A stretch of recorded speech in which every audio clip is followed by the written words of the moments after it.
Hi, my name is Martin Fon, Field CTO here at CloudCasa, and in this video we'll show you how to migrate your applications running on SUSE Rancher from RKE1 to RKE2 using CloudCasa.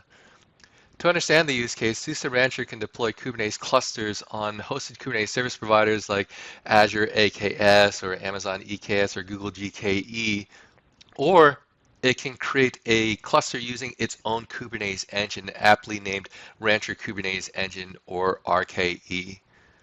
With the release of RKE2, users are looking for strategies to migrate applications between RKE1 and RKE2, and they're able to use CloudCasa to greatly simplify this migration process. To get started, let me show you the environment that we'll be working in. Here I am in the SUSE Rancher interface, and I have two clusters imported into my SUSE Rancher management server, one running on RKE1 and the other cluster running on RKE2. I'd like to migrate the applications running from my RKE1 cluster to my RKE2 cluster. The first thing I'll need to do is register both clusters into CloudCasa. So jumping to my CloudCasa dashboard, I can click on Clusters Overview, and I can see that both my RKE1 cluster and RKE2 cluster have been registered into my CloudCasa account with their status showing up as active. Once both clusters are in an active state, I can perform a migration job to migrate my applications from one cluster to another. Here in this case, I'll select Migration and define migration, selecting my source cluster as the RKE1 cluster, and choosing which namespaces I want to migrate. In this case, I want to migrate my to-do app from my RKE1 cluster.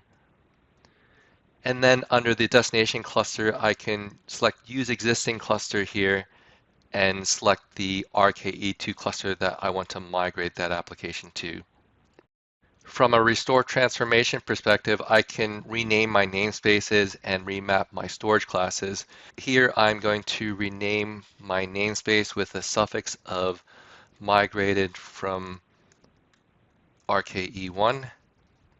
And then because both clusters are similar from a storage class perspective, I can choose to have it land on the default storage class or select a new storage class for each of the persistent volumes that my application is mounted to.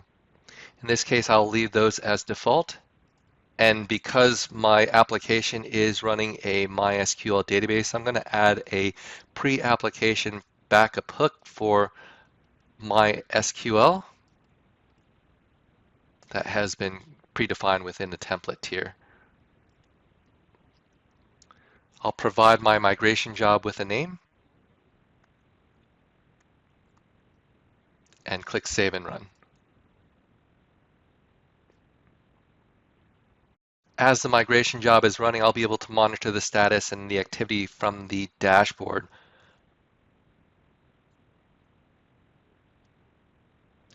And you'll see that a migration job is simply a backup immediately followed by a restore to my destination cluster. So once this is all complete, I should be able to log into my RKE2 cluster and verify that my application is properly migrated. So now that the migration is complete, I can go back into my SUSE Rancher interface and into my destination RKE2 cluster. And what I'll do here is just open up a kubectl shell to access the cluster and query for my application. And as you can see, the application has been migrated over from my original source cluster of RKE1 to my destination RKE2 cluster with the transformed namespace here. With CloudCasa, migrating from SUSE RKE1 to RKE2 is easier than ever. For more information, sign up for your free account at cloudcasa.io and explore our other videos on YouTube at CloudCasa. Thanks for watching and see you in the next video.